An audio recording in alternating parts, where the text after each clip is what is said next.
Yeehaw, baby. We going home on this one. That's right, baby. We going all the way back to ye old Texas.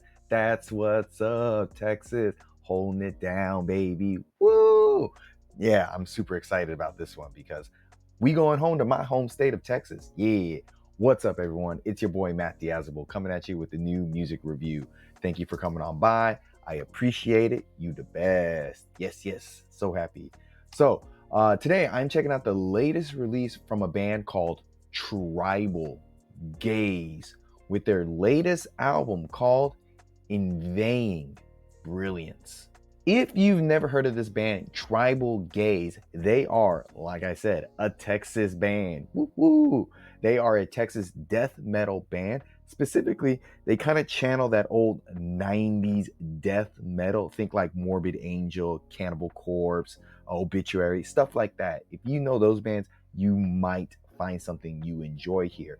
And they've been a band for at least, I want to say, going on at least more than 5 years now, because this is their sophomore effort. Their debut album came out in 2022, and they've dropped a couple EPs. They did a split with Dead Body. I did a review of that last year in 2024. I'll leave a link to that down below. But yeah, this latest album comes on Nuclear Blast Records, a big metal record label. The band seems to be gearing up to probably go on tour soon, promote this album. It dropped really recently. Probably might be one of the first few to review it, because at the time of this, I think it just came out in America while I'm here in Korea. So I get stuff kind of in advance in a weird way with timing and everything. But yeah, I've experienced, like, I listened to them when they dropped that first album a couple years ago. Recently saw them for the first time at the Acacia Strain 40th Worcester show they played back in August of this year. I'll leave a link to that full. I got to record their whole set, so that was really cool to see them for the first time and record them. So that was dope. So really happy to talk about this new album. Yeah. And so this newest record from Tribal Gaze, Inveighing Brilliance, I'm hoping I'm saying that word correctly, is a record that digs deeper into their 90s inspired style of death metal, while also testing the limits of their own groove style of brutal death metal. When I checked out their split with Dead Body, it felt like, when I was listening to that band, they were a band trying to find their identity a little bit, while this album here has really solidified that identity that they're looking for, and so they really doubled down on their formula of death metal playing. Because with this newest album, they're delivering some really punishing riffs and thunderous rhythm sections that are wrapped in atmosphere of darkness and pure decay. And so the results are, you get an album that is quite visceral, it's quite crushing, though occasionally in terms of execution, it's a little bit uneven. And so I think a good example of that weird execution is the opening song, Smiling from the Chairs, where they're opening with a very fierce but really oddly hollow sounding song. It has some deep drum rolls, some chugging riffs that hit kind of hard, but the production here feels oddly thin. It's like, this is like more of an extended prelude than, an actual true opener to the album. The production, the hollowness, I don't know what they were thinking here, or the production or the producer, it feels just overly weird compared to the rest of the album. It hints at some power here and there, but it just doesn't really stick the landing. Fortunately, the next track, Beyond Recognition, it does a complete course correction here, because it plunges you into a very carnivorous death metal groove that actually feels like the real opener to the album. The guitars, they're slashing with so much intent. The gutturals are deep and menacing.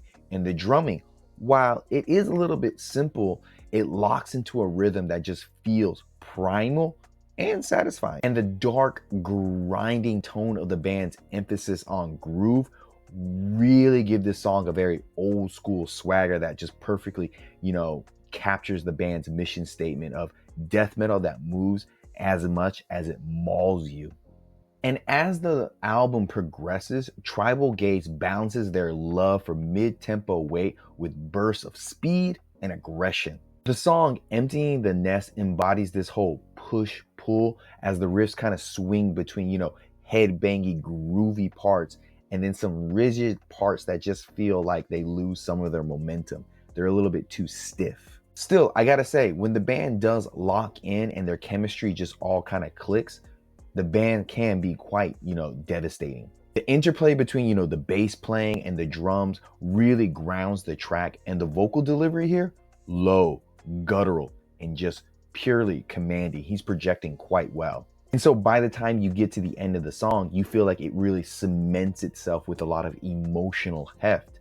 And I gotta say, that same kind of tension on Emptying the Nest carries over into the next song, Guarding the Illusion. And here they introduce some really intense blast beats and some thrashy riffs that really give the album like a much needed movement and I guess shakes things up a little bit. It's shake and bake time. And so it feels like the track kind of like plays with like chaos while slowing things down to a very menacing, slower passage before just revving back up into like a very gallopy, thrashy, metal style of energy. And so by the time we get to the midpoint of the album, to the spoils of faith and ruling in the land of no God, Tribal Gaze's like strengths and weaknesses, they start to show their head here. On Spoils, the drums take full center stage here, anchoring the song with a lot of deep, booming hits that feel very cinematic in scale. The vocals on this particular song feel a little bit distant, but they're still a bit powerful, and the riffs, they crawl with a very deep purpose to them. Ruling, on the other hand, kind of showcases the band's best and worst of their rhythmic tendencies. Here they have some tribal grooves to the song and some very twitchy, twangy, dissonant guitars that sound really cool, but the very repetitive 1-2 pattern of the drums just really kind of drags the song down a bit. But still, there's some gang vocals here that add a lot of texture to the song and some new like rhythmic styles that also, give the song a very nice sonic freshness to it. And so it adds to the band's arsenal, showing that the band is willing to stretch way beyond their typical norms of 90s death metal style playing and try and switch things up a little bit. And I would say that towards the end of the record, the band really regains their momentum with the songs The Irreversible Sequence and Draped in Piercing Radiance, where this is probably like the most locked in the band is on this record.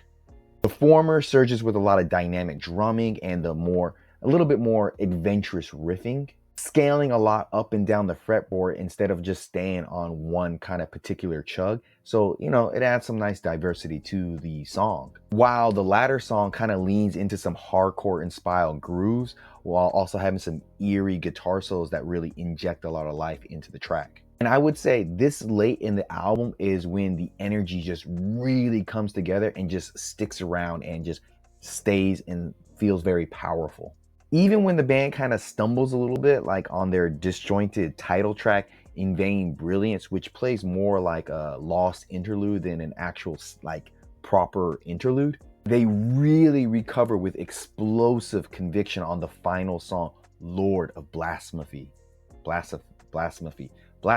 I totally mispronounced that, but gonna keep it going. This closing song just has like an eruption of furious, pummeling drums and thick bass before just kind of ending with like I don't want to say fading out, but it just kind of ends and then it lingers for a while. And they have a hidden track on here that has a very tribal style of drum soloing. And on this hidden track, I do like the drum playing. It's pretty much just a giant drum solo. And I would say I wish they had used this kind of drumming on the record, because the drumming can be their best weapon if they just do proper drum patterns, I feel. And across this album, the drumming is probably, the most defining quality to the band. And I would say it's both its greatest weakness, but also its greatest strength. Because when the drummer really leans into more fluid, groovy patterns, the songs just come alive with so much movement and primal energy.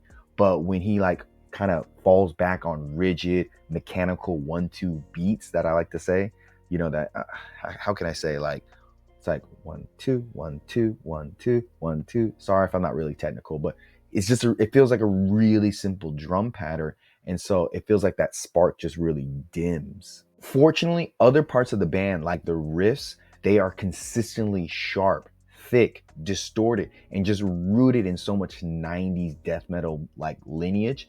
Think like bands, like I said before, Obituary, Morbid Angel, Sepultura. They captured it pretty well. Vocals are delivering very classic death metal style, authority style, like vocals growling from really deep depths without ever really losing clarity, especially when they're like a little bit further in the mix. He still projects pretty well. While the bass playing, it's quite vital in terms of the low end sound of the band, keeping things feeling very heavy without ever really getting mixed out too much. Ultimately, Inveighing Brilliance is both a celebration and a bit of a challenge for Tribal Gaze, because it celebrates their command for groovy death metal style playing with a really heavy, earthy, and almost relentless style of playing, but also exposes that the band is still kind of growing in their style and in their footing and trying to find their place in the death metal world. I would say the record's best moments beyond recognition, their irreversible sequence, draped in piercing radiance, show a band capable of, balancing precision and chaos with a rare sense of, personality. But when they lean a little too heavily into predictable patterns, however, that brilliance that they can create sometimes can be a bit dull. Still, there's no denying Tribal Gaze's presence and power. Inveighing Brilliance, it may not be a perfect record, but it's worthy of continuing the band's ascent into, metal. So in the end, this new album from Tribal Gaze is a modern twist on classic death metal that really keeps the spirit of the 90s death metal scene alive, while adding just enough like spice and fire to really, kind of stick it out in today's scene. So overall, this latest release from Tribal Gaze, Inveighing Brilliance, sorry if I'm messing that up, I would have to give it an okay to decent 7 out of 10. Links down below. Tell me what you think about this new album. What are your favorite 90s death metal bands? What is your favorite Texas death metal band? I want to know, because I'm from Texas and I want to stay in the loop. So let me know who's hot in Texas death metal right now. And until next time, guys, see you in the pit.